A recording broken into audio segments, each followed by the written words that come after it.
Gemini, welcome sa third week of November reading mo. Third week of November, November 15th, 15, 16, 17, 18, 19, up to the 21st. So, between those dates or after those dates. Okay, so kung kailan mo may makita ito, wala namang problema. Kung kailan matsyempuan, kasi pwedeng yun yung time na ma-drawn ka dito sa reading na to. And kung gusto mo yung mga ganitong klaseng readings, Gemini, kung bago ka dito, please don't forget to subscribe sa aking YouTube. Like and follow na rin yung aking Facebook, Instagram, TikTok. Send lang kayo ng PM sa aking Facebook page. Kung gusto nyo mag-inquire, mag-book ng personal readings, yung details at link, ilalagay ko na lang sa description. Pwedeng mag-resonate, pwedeng hindi. Hindi ito personal reading, for sure, hindi tutugma sa lahat. Kunin nyo lang ano yung nagre-resonate para sa inyo. Ano muna yung overall energy mo, Gemini, itong third week ng November?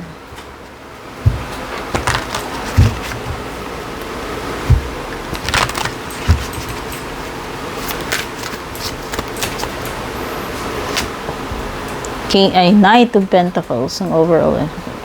This is about financial security. Wow! Hindi ko alam kung ikaw ba ay namumutik-tik ngayon. Maganda ba yung takbo ng career mo, ng negosyo mo, kabuhayan mo? Kasi mukhang eto yun. Nire-reflect ni Knight of Pentacles. So, you could be dealing, Gemini, with an earth sign. So, pwedeng merong Taurus, Virgo, or Capricorn energy dito ngayon sa situation mo. Okay? So, sa tingin ko, deserve mo, Gemini, na maging komportable yung buhay mo. Kasi ano naman tingin ko pinagtrabahuan mo naman, pinagsipagan mo, pinaghirapan mo naman kung anong meron ka ngayon. So, deserve mo yan. Hindi mo kailangan mag-guilty kasi ano mo yan pinagpawisan mo. No, mahiya ka kung yan ay hiningi mo lang o nakuha mo sa hindi magandang paraan. Ang importante, Gemini, ikaw ay humble pa rin if ever na ikaw ay umangat ng umangat, no?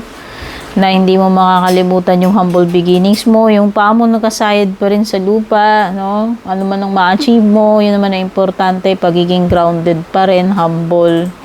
Pero yun na nga, ang pinag-usapan natin dito security, whether we are talking about kabuhayan mo o relationship. No? Pareho yun. Love life man ito o pagdating sa kabuhayan mo, ba deserve mo ng security? Sino bang may gusto ng relationship na hindi ka secured? Diba? Siyempre, walang may gusto nun. Kahit sa kabuhayan sino ba may gusto nung kabuhayan na walang kasiguraduhan? Diba? Okay, ito yun. Whether we are talking about relationships or yung kabuhayan mo, Gemini, you deserve this. Kung anong meron ka ngayon, kung maganda yung tinatamasa mo. Ano yung next para sa inyo, Gemini? Okay, at kung hindi nyo pa naman na-achieve yung ganyang klaseng security sa buhay, Gemini, huwag ka naman mawala ng pag-asa kasi hanggat ikaw ay habang may buhay, may pag-asa ibig sabihin may magagawa ka pa. May magagawa ka to change your destiny, to improve your life or your relationships. Okay? So if you want security, make sure na gagawa ka ng paraan na makuha mo kasi deserve mo 'yun. What's next for you, Gemini, is the Five of Swords, healing. So kung nagkaroon ka man ng disconnection, away,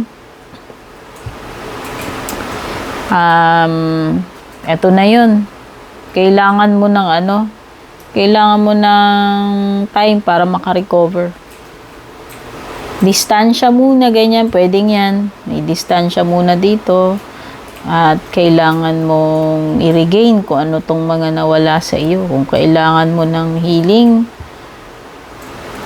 from pain, sama ng loob, o ano man yung dinanas mo, ayan yun. Until ikaw ay maging okay na uli.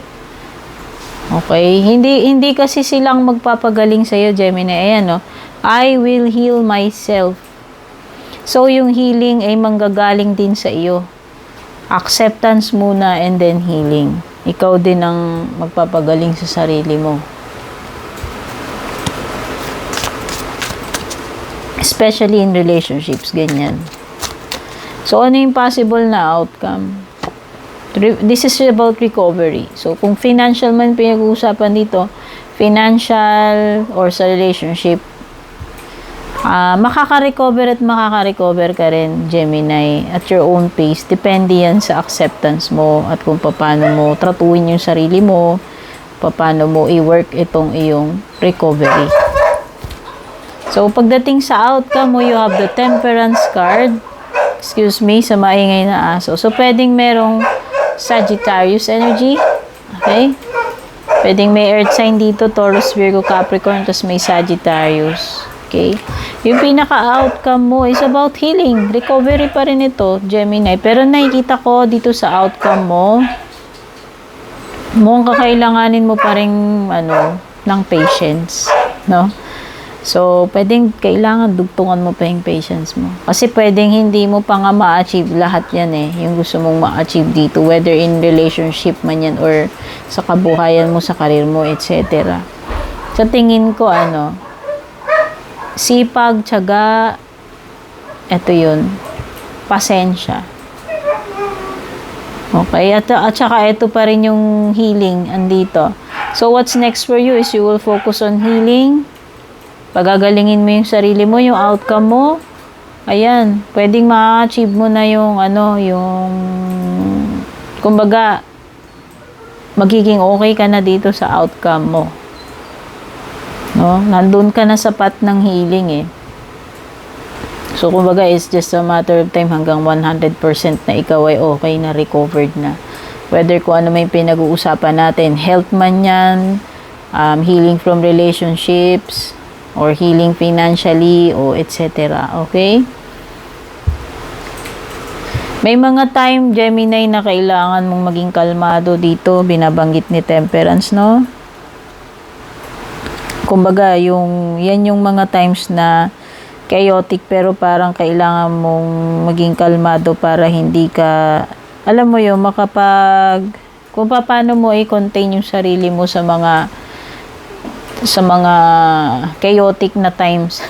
O, diba? Kasi di ba pagka nagpanic tayo, mawawala sa order Pero yung dapat, may mga time na kahit nainis ka, di ba? Yung tamang kailangan, kontrolado, kailangan, yung hindi ka mawala sa ayos pa rin no? Ito yung tipong ganun. Minsan lumilitaw din ito, Gemini, pag kailangan mo ng balance sa buhay mo, si Temperance. Kasi si Temperance, ayan, binabalansin niya, nakita mo yung hawak niya. Okay. So, parang tinitimpla niya yan, binabalansin niya, para mag-work, no? Baka kailangan mo ng balance ngayon. Yan yung outcome mo. May mga bagay na parang hindi ko alam kung nag-i-experiment ka dyan. Basta may tinitimpla-timpla ka dyan, tinatry mong mahanap yung perfect na balance. Ikaw yung magte-take control sa sitwasyon, Gemini, na mabalanse. May kailangan ng planning. Sabihin na natin kung sa pera, kailangan ng budget. Para makuha mo yung stability, yung security na sinasabi dito sa Knight of Pentacles, kailangan mong timpla-timplahin yan. Hanggang mabalanse mo, makuha mo yung perfect na timpla, kombinasyon. Okay? Kasi doon magiging stable So, pwedeng dito tinatry-try mong timplahin, balancing, kung ano yung mali, o yung kung hindi pantay, ano yung hindi okay. Hinahanap mo kung ano yung tamang timpla. Okay? So, minsan lumilitaw din card na to, Gemini, kapag ikaw yung peacemaker sa isang sitwasyon.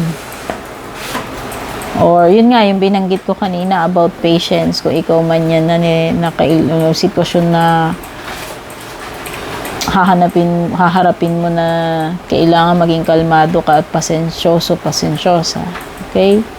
So, yun yung outcome mo. Sa tingin ko, lahat ng bagay na yun, magagawa mo through,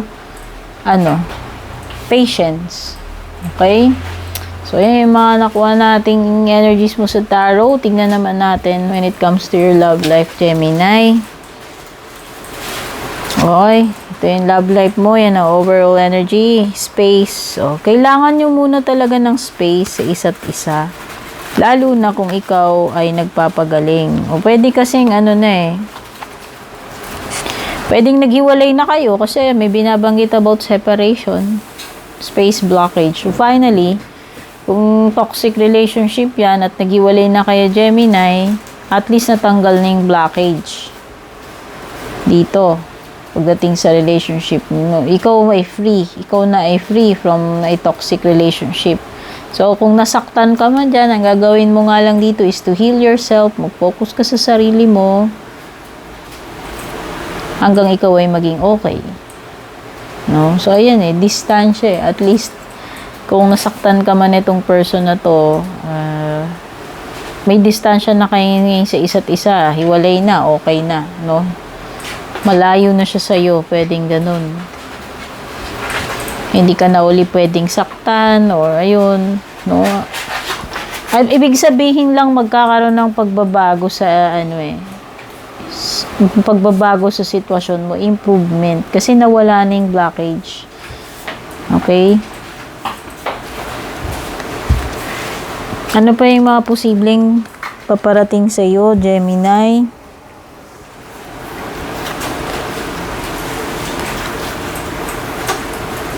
Okay, Gemini, hindi maganda. Meron ditong frying pan, trouble or accusations daw. Mga sitwasyon na pwedeng mapagbibintangan ka sa mga bagay na hindi naman proven. Bintang, wala namang malinaw na pwedeng ikaw lang ituturo, ikaw lang pinag-iisipan na gumawa niyan. Hindi naman nila proven pero parang ikaw yung iniisip nila agad na suspect kahit hindi pa napapatunayan. And yun lang, Gemini, pwedeng may mga plano dito na hindi mag-work, no? Mga plano na hindi successful, hindi matutuloy or sasablay. Okay? Pagdating sa closing message or advice mo, Gemini, para ngayong 3rd week of November. Always settle for more, Gemini.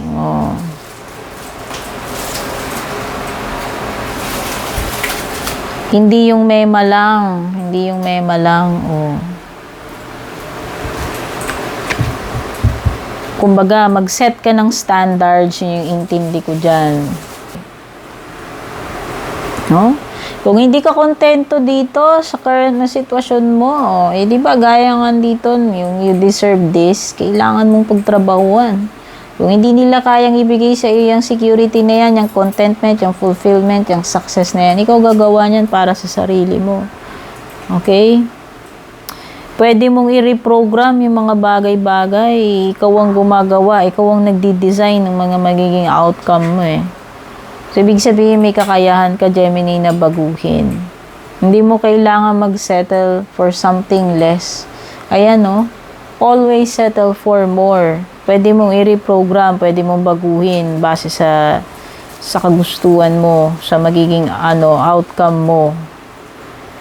Okay?